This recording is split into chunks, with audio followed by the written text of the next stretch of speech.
My name is Hallie Christensen, and this is my testimony. I grew up in a very Christian household. My mom likes to tell me that the Sunday after I was born, I was in fact at church.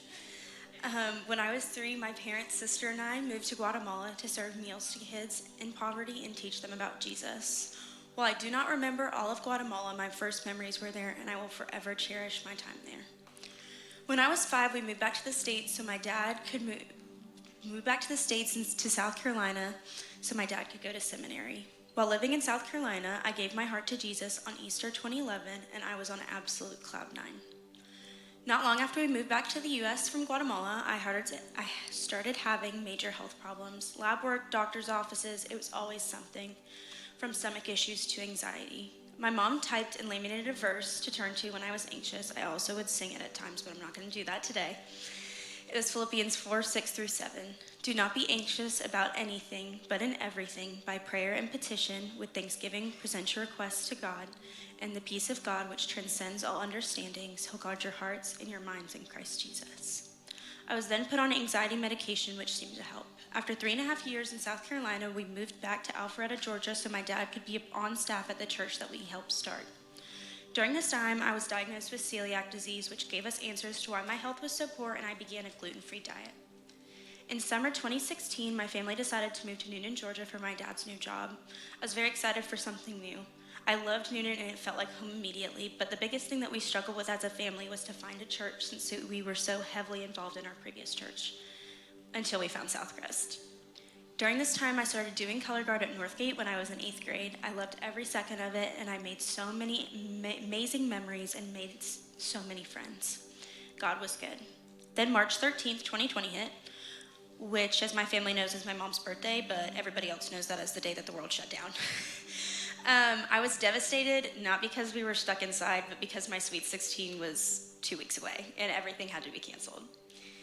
In April of 2020, we learned my Mima wasn't doing very well. She was 96 years old and someone I always looked up to. I knew she would be healed in heaven and understood that she would be with her past loved ones like her husband and 2 past children.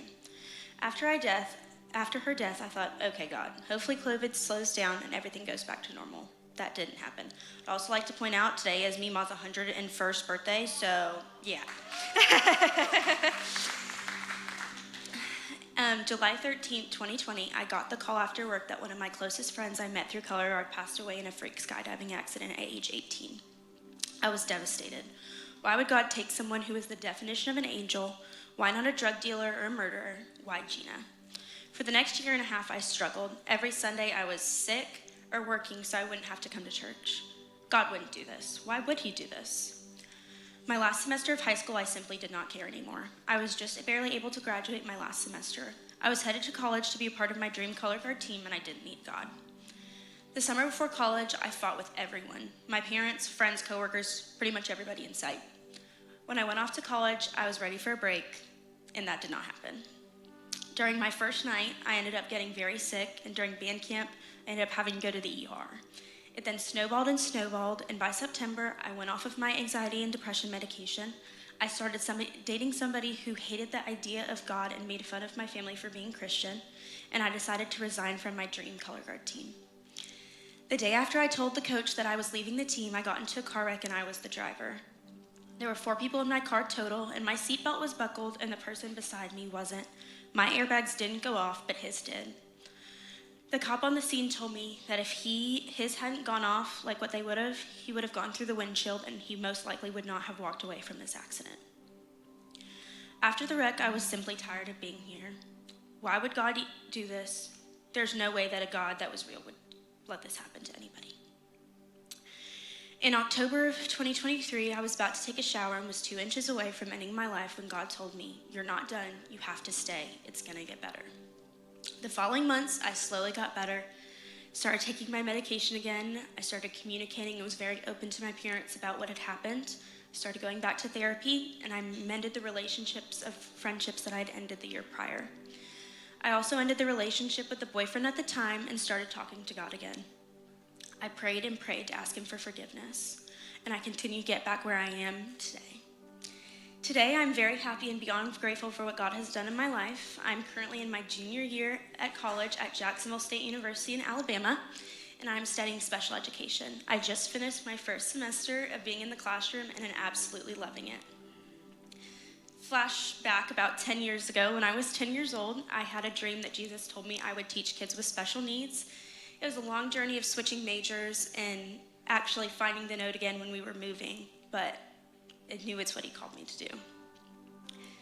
The devil has been working overtime the couple months since I decided to share my testimony, but I know God's got this. In addition to my health struggles recently, I got a text that was all too familiar. 2 weeks ago after church, I was informed that one of my closest friends from college was killed in a car wreck. He had been in the car wreck with me 2 years prior. He was in the backseat of my car and anticipated the wreck that happened and acted on instinct and grabbed me to keep me from going forward.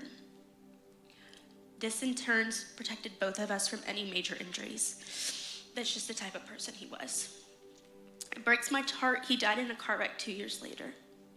But while I am still going through the stages of grief after losing him, I know he's with Jesus. I've grieved without God before and suffered tremendously. While no grief is easy, I'm trusting God through this loss. For those who have struggled with depression, anxiety, loss, denial, and anger, it's hard. I understand, but ultimately, he understands. The only answer is God, and you can run and hide as much as you want to, but he's going to find you every time and open you with welcome arms.